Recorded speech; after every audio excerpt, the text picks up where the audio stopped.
Arrival just in time for Christmas, but it's not what you're thinking. An octopus joins Secrets of the Aquarium new at 8 tonight. Now on BBC Two, we join Jo Coburn. Rishi Sunak faces a pivotal moment in his premiership. Can he convince his MPs to back his Rwanda plan? This is Politics Live.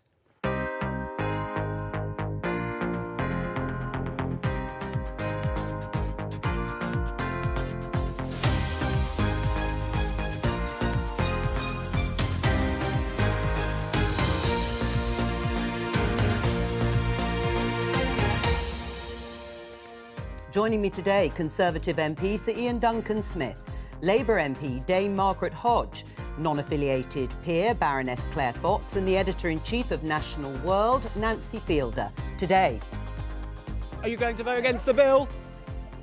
Breakfast in Downing Street for MPs on the right of the Conservative Party as the Prime Minister and ministers plead for support. I will listen to colleagues from right across the breadth of our parliamentary party, hopefully addressing each and every one of their concerns and encouraging them, that word again, trying to persuade them to join me in the division lobby this evening. But can the rebels be convinced? Because the bill has a lot of holes in it, in layman's English, they'd be better to pull that legislation and come back with something which is fit for purpose. Keir Starmer puts the boot in.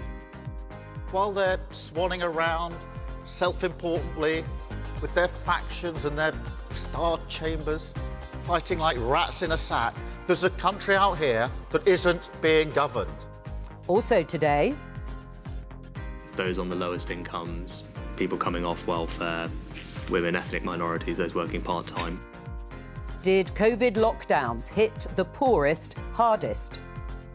This text will not be acceptable. Would you walk away if the text doesn't change? If this doesn't change, yes, it will not be accepted as a text. Anger at the climate summit over failure to agree on phasing out fossil fuels.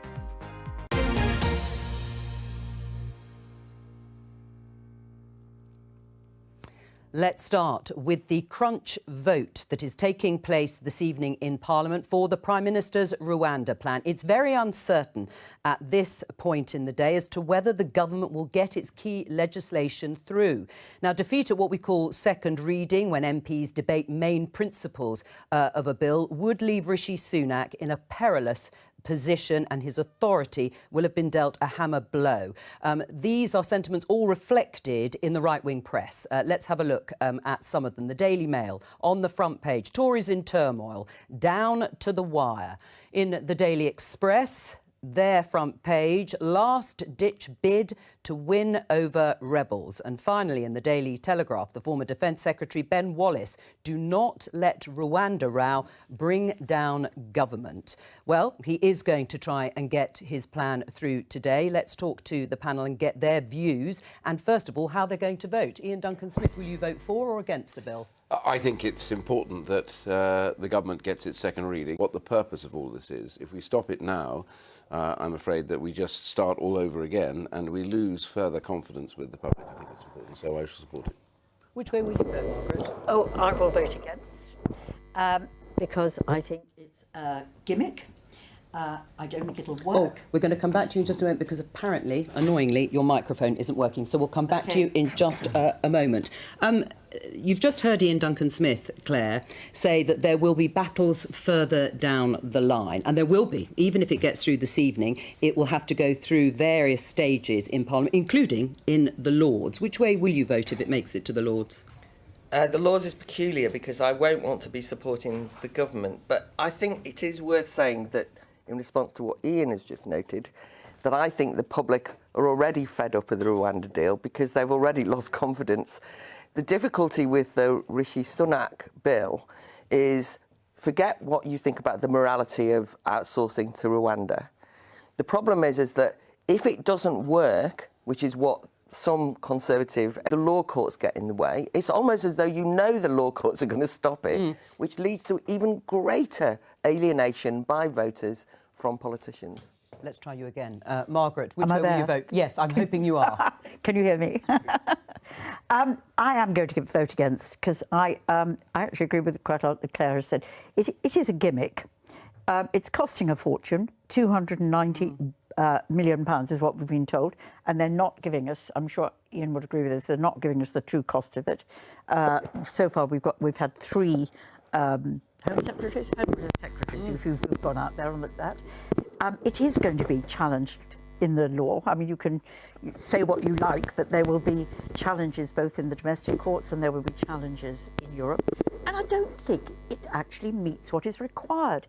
I mean, can I just take the argument that we understand that this is an issue. Nobody wants to see people dying on the beaches trying to reach us. We understand that immigration is also a massive political problem and that there's a lot of division around it, but actually we're not talking about the issues that are changing people's lives that could make this country better. And it just feels like what happened last time there was a big Conservative Party split. Well, David Cameron went, didn't he? And then he's come back. It's infighting that's making no difference to the lives that people are supposed to represent. All right, let's talk to our political correspondent, Hannah Miller. She's in Central Lobby. Hannah, what are the possible outcomes at this evening's vote? I mean, there are essentially, ultimately, only 2 options for Rishi Sunak. He either gets this bill through or he doesn't. But in terms of how MPs can vote, they're facing 3 choices. One is to vote for it and then hope for amendments and changes further down the line. Rishi Sunak seems to have indicated it's possible that tonight we see a kind of 3-way split, even among those who don't particularly like this bill as it stands at the moment. And what will it mean for the government, for Rishi Sunak, if they fail and it loses? I mean, there would be very little hope of getting a Rwanda bill in anything like its current form through Parliament before a general election, as if this doesn't go ahead in its current form tonight. I think in many ways it would be the end of that policy as it stands at the moment. Whether there are other mechanisms he might choose to look at to meet that flagship pledge of stopping the boats, who knows? But ultimately you would have a situation where a government that was elected 4 years ago with a huge majority wouldn't be able to pass a key piece of legislation, and that will raise huge questions about his authority and his capacity to govern that you wouldn't have expected to be having those kind of questions at this stage in the passage of a bill. All right, Hannah Miller, we'll leave it there for now, but come back to you if you speak to any MPs who have made up their minds, if they are still thinking about it. We know there's another meeting this afternoon with various groups, factions on the Conservative right. Do you think it will get through this evening, Ian? On balance, I think it will. I think that most people don't want to see it die on second reading because it is a very important debate where I agree with you on lots and stuff, but on the idea of deterrence does work. We're not alone, by the way. Across Europe, this is a hiatus going on. France is already in full defiance of the court in Strasbourg. They've said they are sending people back to Syria, and they're talking about another one directly going back they consider to be illegal. Denmark's passed legislation. Yes, but it didn't actually go ahead in the end. They did go down a similar line, but they didn't go ahead. Denmark passed legislation as well, and they now send people away straight away. Now, here's the key point. Sweden complained to them.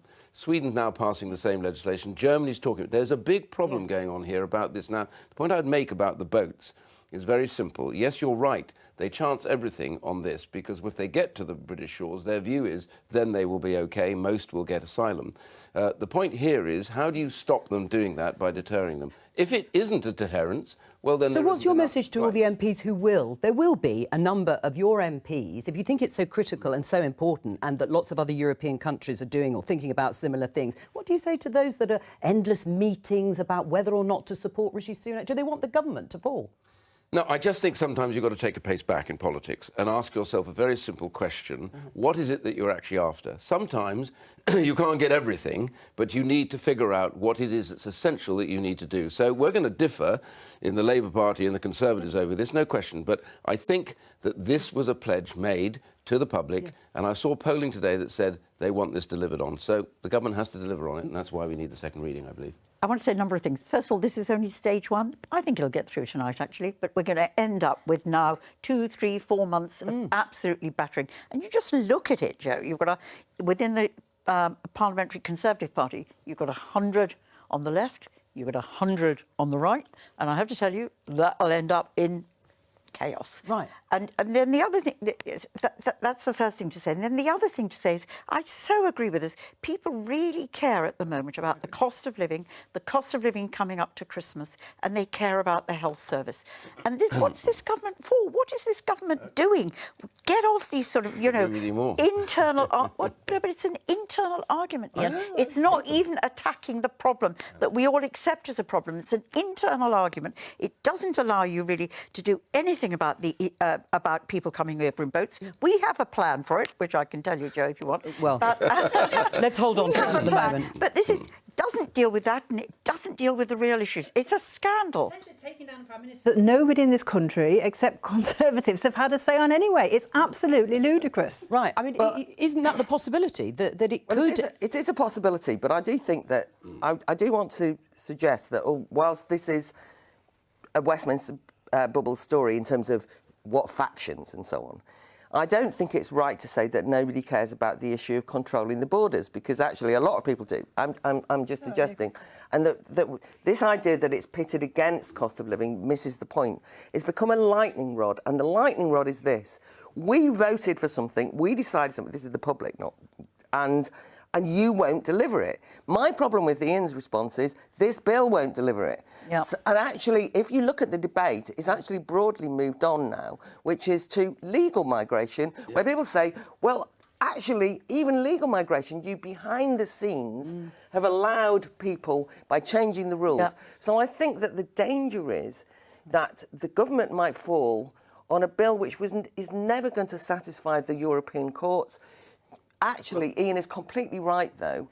Other European countries are being braver in terms of defining the EHRC than this government, which has decided to then there are two things. try and keep it. Do you think the government should pull the bill, as suggested by one of the potential Conservative rebels, Mark Francois? Should they just pull the Rwanda plan? I think the Rwanda bill is not fit for purpose. It's going to lead to the law courts and not to a democratic Well, let me just show you that you're sticking with it for now, but there's an implicit threat that later, further down the line, as it travels through Parliament, you'll change it. And you'll change it to alienate, which will alienate, as Margaret talked, the other side of the Conservative divide. The Daily Telegraph, the government must strengthen Rwanda bill and deliver on its promise to voters. This is Simon Clarke. He was in Liz Truss's government. There have been so many, it's hard to keep up. Question is whether Rishi Sunak's legislation will stop the boats, and it's clear it's unlikely to do so because he thinks there will be legal challenges. So are you going to keep pushing for tightening up the legislation so much that, in fact, what will happen is you will breach international law? Look, I'm sure we will look to do things in different ways. As I said earlier on, I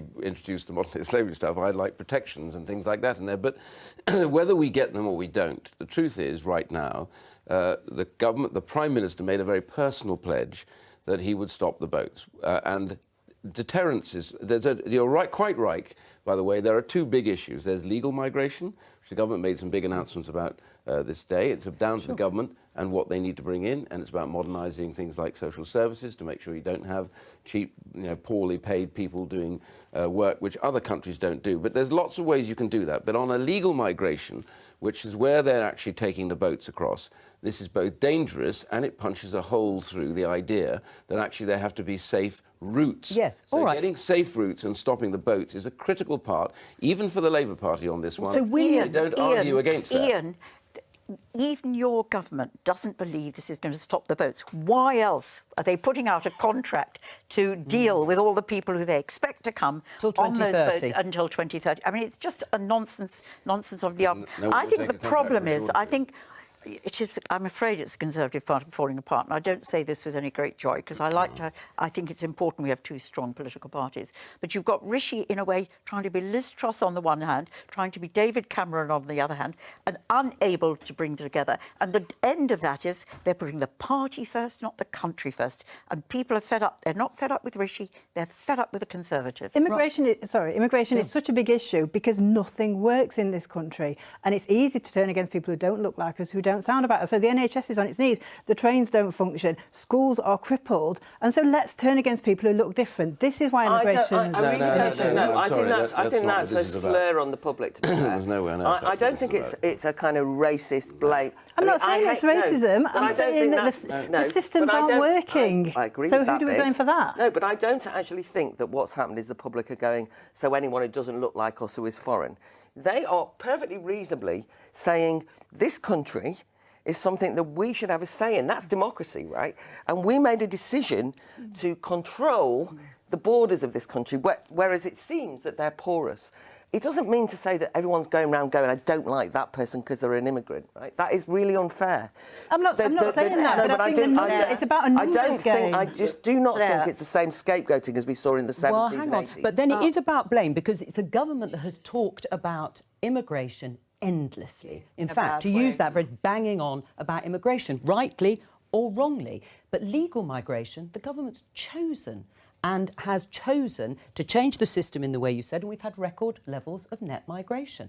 The Rwanda plan that you're all squabbling over is still not going through Parliament. You can understand why people are thinking, what is happening to the government and the Conservative Party? And half of the problem, you know, I know lots of businesses I met in the course of the Brexit debates in Europe, and one of the things they said to me is, we look at the UK as the cheap labour capital of the West, because you never make long-range decisions, you don't invest in technology, you don't improve the quality of what you do, and you get by year on year by getting cheaper labour, which doesn't get properly trained. Let me ask you a straight question then. That is part of the tackling of legal migration, which is to take the demand away and make sure that those who work here are therefore better trained, there's more technologies, and they get better And the Conservatives have been in power for 13 years. Yeah. But let me just ask you this question about the bill itself. If there are amendments to tighten up the legislation, as the readout from Number 10 seems to imply, in order to keep MPs like you and others on board, will you support amendments that tighten it up,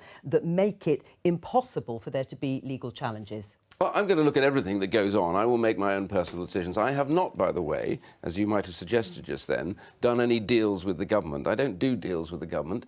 I have decided myself that I would prefer this to go to second reading so that it goes in to be properly debated, which is what we're supposed to be about. Well, I know it may be frustrating for the public, but the truth about democracy is we want those debates because they unearth problems and they also settle decisions. But I've been in so many debates. Sorry, go on. Damien Green won't support it if he does that. So and he's from the One Nation Conservatives. Can I just say something on what Claire was going on? I'm an immigrant. We came here not out of choice. Not out of choice. We were threatened with persecution, and my parents came from 2 countries. And actually, a lot of immigration is not out of choice. People don't choose to leave their communities and their families. They get forced, either threat of persecution, poverty, global warming, it can be all sorts of things. And I do think, and I think, Claire, you and I might agree on this, the whole discourse of how we tackle migration as politicians is completely wrong. It's a feature of what's happening, you know, in the world now for all those reasons. And if you really want to do something to stop some of the migration you're getting, of course, do things at home about training, but also do things about helping developing countries so that you deal with poverty. One thing that I would say is that there's a lot going on. There's a security issue. There is a feeling that communities are being completely disrupted, not just because there's a lack of services, but because of a lack of cohesion. And we have seen recently, in relation to what's happened in Israel and the demonstrations, what can only be described as tensions. And those tensions, I mean, you know, are going on, with people calling for Sharia law in some areas, genuinely. I mean, you do think... I had to deal with those in Barking when I had the BMP there. And you can build social cohesion and acceptance of diversity. But what's happened is it's not happening now, and behind the backs of the public, things have changed. By the way, on the legal migration point and the things that were brought in, the government are so keen on going, something must be done, but we're not going to look at it too carefully. They brought in ridiculous rules about the salaries that people have to be earning in order to threshold. And I know, Ian, that you're very keen on the family. This was not a great moment for family cohesion when the government, in order to what they think the public are racist. Like, oh, if we do that, so we can't bring a spouse from abroad. It's ridiculous. All right, well, just park that for the moment, because we are still talking about illegal migration, as the government calls it, and the Rwanda plan. Can I just show you this news headline? Bibi Stockholm, that is one of the barges looked at. The asylum seeker on board barge dies, and we are certainly hearing from a number of sources via the BBC that the asylum seeker took their own life. I mean, this is a real situation, isn't it, going on while the government and the Conservative Party row over what to do about illegal migration. But whatever the row is here, right now, you know, when people come to seek asylum for various reasons, some of them turn out to be economic people, but others generally come for asylum. So the problem you get, if it isn't controlled, is that those who are really genuine asylum seekers, and I was really keen on the modern-day slavery legislation for the reason that we can separate them out and deal with them in a decent and reasonable way. The problem when you get the scale that we've had is that it becomes very difficult to cope with who is really the asylum seeker, and we want to show them compassion and help them, and that's the key. And so you end up with this situation. Well, we don't know why this asylum seeker... Well, hang on. Well, no, but this is from several within the BBC. No, we don't know why, but certainly that is a cause. Can I just say, because Margaret, you brought up the issue of cost, and it's a bone of contention, of course, the amount of money that has been spent so far. And yesterday, Matthew Rycroft, the most senior civil servant at the Home Office, was cross-examined by MPs about the cost of the scheme. I think we can just have a listen. Will the 50 million that's now been, you've now said is going to be paid next year... It's due to be paid next year. It's due to be paid and these will be paid? There's no ability to opt out of these payments, I take it? Well, there is a break clause in the memorandum of understanding. So they could still have the money with having actually not had to receive a single asylum seeker? It would depend on the circumstances. And if we break it, they keep it? Yes, broadly speaking, yes.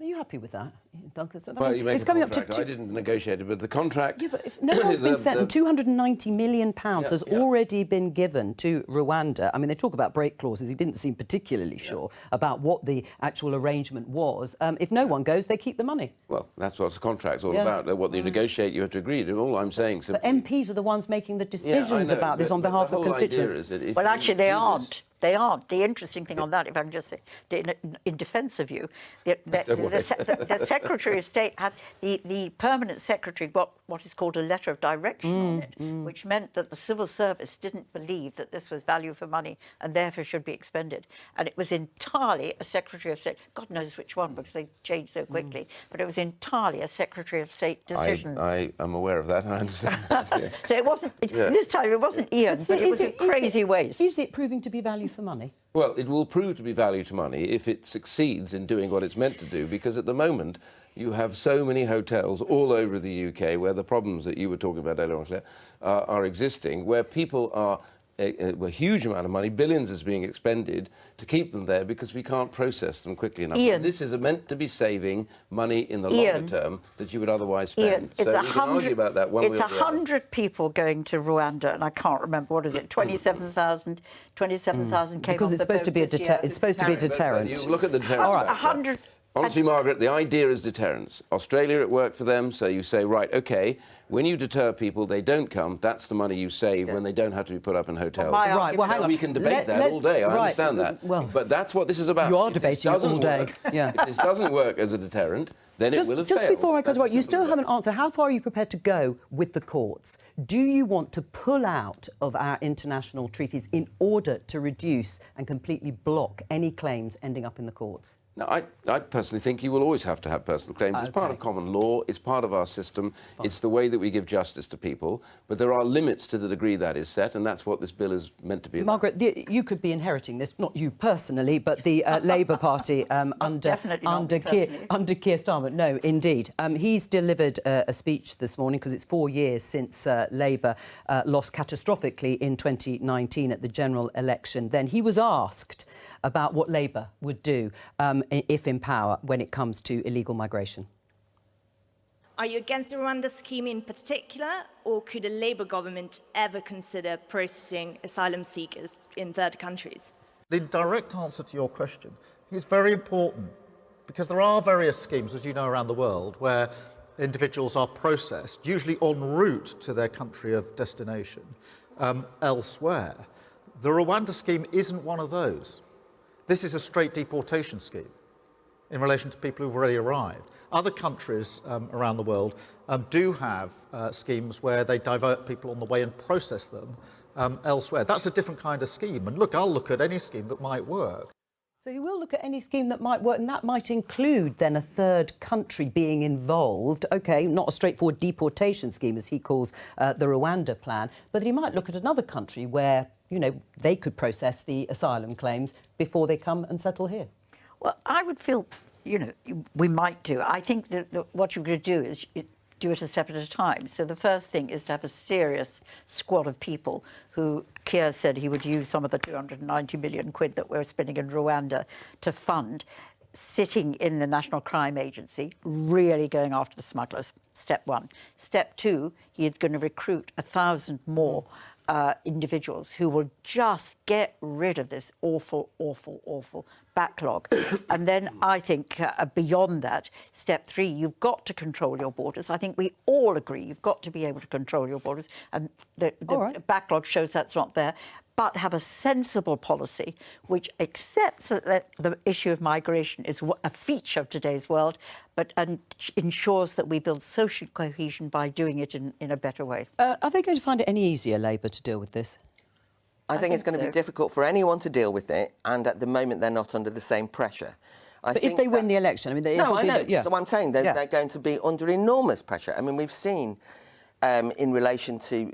One of the problems that the Labour Party's got in terms of factions is it's bought into, in my opinion, very wrongly, identity politics far too much. And we've seen the dangers of that only spilling over recently in relation to the Israel-Gaza question. I'm not trying to divert us down that road, but you can see that it's difficult for Keir Starmer, who, by the way, to his credit, has held firm on that in relation to Israel. I think that what the Labour Party needs to do, which I wish the Tories had done, is say we need an asylum system fit for purpose in 2023 and start from scratch. And that might mean pulling out of some of our international obligations, because they were conceived of post the war. Every time in the Lords we talk about this issue, illegal boats, somebody cites kindergarten, kinder transport, you know, Lord Dubs speaks... There's great tears, as though we're talking about the same thing, and we're just not. All right. And therefore we need to start from scratch, and that's what I hope do you agree? Do you think it's going to be any easier for Labour? No, I think it's always going to be a problem. It's always going to be really hard to solve. But I think we're not going about it the right way. We could sit here... So look how much has been spent on this, and actually what is the aim? What would be success? Because we're not going to be able to stop the problem completely. But sorry, so COP, so much money been spent on it. What is the aim? And again, the COVID inquiry, what actually is the aim? Who's learning lessons? And yet extraordinary amounts of money you've mentioned the COVID inquiry, but before we discuss that, the MPs have begun debating the bill, the Rwanda plan. You can see it's quite full inside the chamber. It's going to be a long day. We're expecting the votes and the crunch vote at about 7 o'clock this evening, so there is plenty of time for discussion. But as Nancy was saying, the Prime Minister was at the COVID inquiry yesterday, which we covered on the programme, and while speaking about Treasury policy on lockdowns, he said this. And those sectors of the economy, and this is a really important point, that were most impacted by lockdown, these consumption sectors, hospitality, leisure, tourism, retail, disproportionately employed people who were the most vulnerable in society. Those on the lowest incomes, people coming off welfare, women, ethnic minorities, those working part-time. So those jobs, I think, as a matter of social justice, were particularly important to try and safeguard. So the Centre for Social Justice, founded by you, the think tank, published a report yesterday that looked at the economic situation in the country of the least well-off particularly. The Prime Minister was Chancellor, of course, at the time, and says the Treasury was aware of the impact of lockdowns on the least well-off. Do you think they did enough? I think we made a major error. The figures that we've produced in this report are shocking.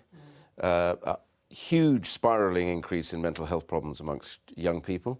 We've now had people going missing from school, a rise of 134%. We've got ghost children now. You know, if you were a single mum in the 5th or 6th story of a tower block with 2 kids, you were crammed into transport because they cut down, you know, local authorities cut down the transport.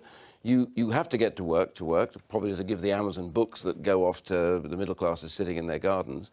And meanwhile, you've got 2 kids. While they're at school, you can cope. They're not at school now. Schools are locked down. Even though we discovered that this was a virus that wasn't affecting younger people, we still shut the schools down. That left her struggling So the mental health of both her and her kids gets worse, and they disappear from school. They then become prey to gangs, which is what's in the report.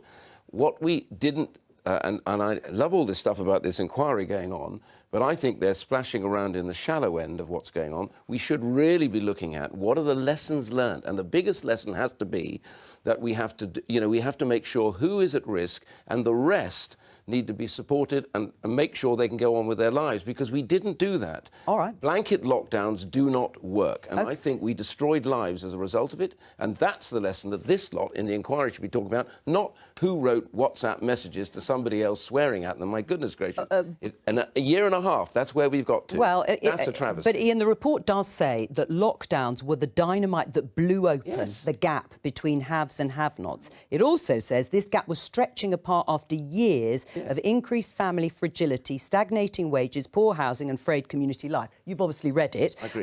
That was under your watch. That was under Conservative government's watch. So it may have exacerbated and made it much worse, but that situation was already Poverty there. started to rise under both governments, and then it started to come down. But the key point, I just want to come to this one. The reforms we try to make with universal credit, etc., are a way of being able to resolve this. The problem that took place with lockdown, it took this out of all magnitude. So in reality, what actually happened was that all of these became not just worse, but catastrophically worse. Now we have to settle it. And the report's coming back with things that we need to do. It's cross-party, and it should be looked at, because it's got Labour and Liberal and Conservatives on it, including others like the Governor of the Bank of England. Should Labour have been more critical of lockdowns? Can I just first of all say I do want to commend Ian for the work he's doing, and I think it's really, really helpful work, and it adds to the debate, and I really do welcome it. So that's the first thing to say. Second thing is, Ian is right. I think we should look at lockdown, the impact. I mean, I see it. I don't know if you see it with your... I see it with my grandchildren. Kids aren't going to school, increase in mental health problems. That's all true. But equally, Ian, you cannot, to say that child poverty was going up under Labour. It wasn't. It was the one thing Gordon Brown was absolutely determined to do. And in the years of the Labour government, we cut child poverty by 800,000. In the years of the Conservative government, you take it from 2010, it's gone up by 600,000. And if you look at things that really matter, that could help bridge the gap, things like investment in education, that's gone down by about 8.5–9% in real terms since the Conservatives came in. Sure Start, my dream, that's been destroyed by the Labour government. You think that there was pressures? Those pressures were already in existence, as the report seems to imply. But on lockdown, is hindsight a wonderful thing, Nancy? Hindsight is a wonderful thing, and I think there are also, social media, the great sort of gaps between digital and what access kids had when they were at home. There are so many issues around this. But I think fundamentally, again, we've got a report which gets us talking, but actually you could go to any teacher and they can tell you all these things. There are so many children who are really, really struggling, and teachers have been described recently as the fourth emergency service because it's about feeding kids. Even in lockdown, they had to go around with food parcels because there was nobody else doing it. And actually, even if you don't care about people and you look financially, investing in pregnant mothers even, let alone newborn babies, and getting them while they're young, changes all of this. It helps with knife crime, it helps with education, it helps with everything. Instead, it's always something's gone wrong, let's fix it. Why don't we properly invest and help people from the start? Well, Rishi Sunak said he was making some of these arguments, but he was also clear to say that the health message was as important. It was important that the message was simple from government. Do you think he didn't do enough to make those arguments? Well, first of all, I thought he did himself some credit if you watched him in the COVID inquiry. I thought he was perfectly straightforward. He seemed to understand what was going on. He actually tried to broaden the debate, and I'm afraid the inquiry tried to narrow it every time he tried to broaden it out, and they tried to close it down, which was unhelpful. I think that... However, I would have urged him to have been braver in view of the fact that we had the complete suspension of civil liberties, the destruction of society as we know it, with catastrophic impact. By the way, when you say hindsight, some of us were saying this. No, but I'm just making the point. And I'm afraid that when you were saying it, and arguing it in Parliament, my fellow peers, Labour Party, I'm afraid, the Conservative Party, treated me as though I was some sort of utter lunatic. And we discussed, and we're actually labelling people who just simply raised the balance. I said schools shouldn't be closed down. This was going to have a devastating impact on young people, lead to institutionalised truancy, and I was right, would mean that the vulnerability existed and so on and so forth. All of that was true. And people said, oh, COVID denier, conspiracy monger. No, there were conspiracists around, but those people who were seriously trying to raise this. Now the difficulty we've got is we've got an inquiry which is costing a fortune, I agree with you on this, which is just not asking any of these questions. We'll never be able to be in a situation as a country where we say, lockdown never again, what could we do to avoid it? But there were health impacts. No, and people making those quite. decisions at the time had people's lives in their hands, I know, Claire. but there and needs it to be was more difficult for them to say... health was not just COVID. We know from the cancer things. Yeah, but by the way, Claire, you would commend... have taken a brave person at that point. I mean, of course we've got to learn the lessons, and of course we've got to learn the right lessons, but it would have taken a brave person at that point to say, we are going to go down the route to make sure that children still go to school, or make sure that hospitality jobs, and that means more people will die. And we got the evidence. When was it? We got the evidence? Was it on the Eat Out Health? We got the evidence that had a direct... But we knew that children were at risk from this virus. We had the scientific Don't all talk over evidence each other. We did a bit of Eat Out to help out yesterday. I mean, there was a study done by the University of Warwick, I think it was, that said, yes, there was an impact, but nothing compared to the outbreak or the spreading of the virus in January 2021, and this was August 2020. 20%, they said, and it lifted the mood of the nation. But there was an impact. Just finally, and then we need to move on. Ian, on the report. I mean, what do you think is going to come out of it now? Well, I commend the report. The report is where this inquiry should be. All around Europe, they've had their studies, they've had their reports, and they've published them on what needs to happen. We've taken 18 months, and we're still in the bits that are interesting to the media, but not to the public. The public wants to know what went wrong, not because they want to blame everybody, because as Margaret says, it was a difficult time. But what's the lesson we learn in future potential pandemics? If it affects comorbidities in older people, protect them. If it's not going to affect children, then get them free from that restriction. These are the kind of things this inquiry should be dealing with, and not just talking about who was rude to who and how chaotic was it in government. If you'd been in 1940 when they were thinking about whether they would carry on fighting or not, and they'd had WhatsApp, you'd have had a field day on some of the stuff they had said. This is irrelevant. What's relevant is what was the decision and why. Well, let's talk about something else that is relevant, and that is the COP28, the climate summit. The Financial Times headline, oil states face outrage as fossil fuel phase out, which is the key term, dropped from the COP draft. It is the last day of that climate summit, but a draft deal has caused controversy and disappointment. Let's talk to our climate editor, Justin Rowlatt, who's at the summit in Dubai. Hello to you. What is the latest from the summit? We're waiting for the next text. In fact, we're well into overtime. The summit was supposed to end at 11 o'clock, and it is now, 5 p.m?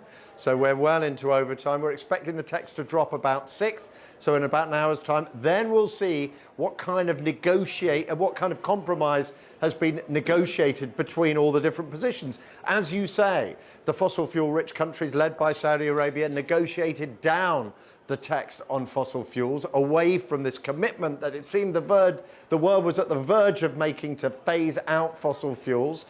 So that was the oil-rich countries in Saudi Arabia. But there was another parallel process happening, according to developing nations, which involved developed countries dialing down the language on financial commitments for poorer countries in other bits of the text. So this is a huge kind of balanced document with all sorts of different themes in there, and there was a lot of anger amongst the developing world about the fact that the financial commitments that they say aren't just required to make it happen, but are kind of a moral duty of the developed countries which got rich burning fossil fuels, that they just weren't there. So we'll see whether this text negotiates that really tricky path and fashions a compromise that everyone can sign up to. Remember, 198 countries, and the test is consensus, really tricky. But we know that with compromises like that, almost everyone is normally left feeling a bit bruised and hurt and not satisfied by the outcome. So it's a really tricky task here.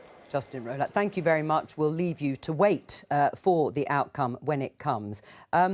Claire, are you disappointed, like so many countries and representatives are, by the fact that it doesn't look at the moment from the draft commentary that there won't be this phrase fossil fuel phase out? I think the fossil fuels are essential for energy equality. And I think it's interesting that parts of the developing world, China, India, Brazil, not just the petro regimes, are realising that in order for them to be able to develop and have industrial revolutions, have steel, be able to grow into an economic country like the West, that they actually are resistant to the way that fossil fuels are being, in a way, demonised. Everybody knows it's important to be responsible about the planet and about the climate and so on. But I do think that it's interesting that COP28 has seen, a breach. And we've even seen domestically, when ordinary people realise what net zero targets will cost them, they say, what are you talking about? This becomes like a sort of virtue signalling. Just finally, we brought out, Academy of Ideas brought out a letter on liberty called Green's the New Neo-Colonialists. And I think that for all of the decolonisers around, it's worth considering what exactly the West are demanding of countries that are trying to develop at the moment. Nancy? It always just seems to come down to money, doesn't it? And those with the most money seem to always win. And as little people doing our recycling and some people trying to afford electric cars, it just feels like it falls on our shoulders, and the people who should be leading, the people who should be bringing the cohesion on every issue, are just falling out with each other at every single level. So we just need strong leadership. We need to solve the climate catastrophe. And if we can't do it at a very expensive international event like COP, where can we do it? Should phase out fossil fuels be there? It definitely should be in. I mean, you've got conflicting priorities, haven't you? And for me, the priority is to save the world. And if you call that neo-colonialism, I would say to you that the way in which we facilitate it is by generous funding to the underdeveloped economies to find alternatives, not to stop saving the world. Do you agree with that? Should the West stump up more cash? Well, I love these statements about let's phase out fossil fuels, and then not very much will happen. And the key here is the problem that you can only phase them out as you replace them with something else that is as functional as fossil fuels. I'll give you one example to finish on. You've got no more right time. now, wind power, it falls off when there's no wind. You have a gas station sitting ready to go. That's all we have time for. Before the lights go out here, thank you to all my guests. Bye-bye.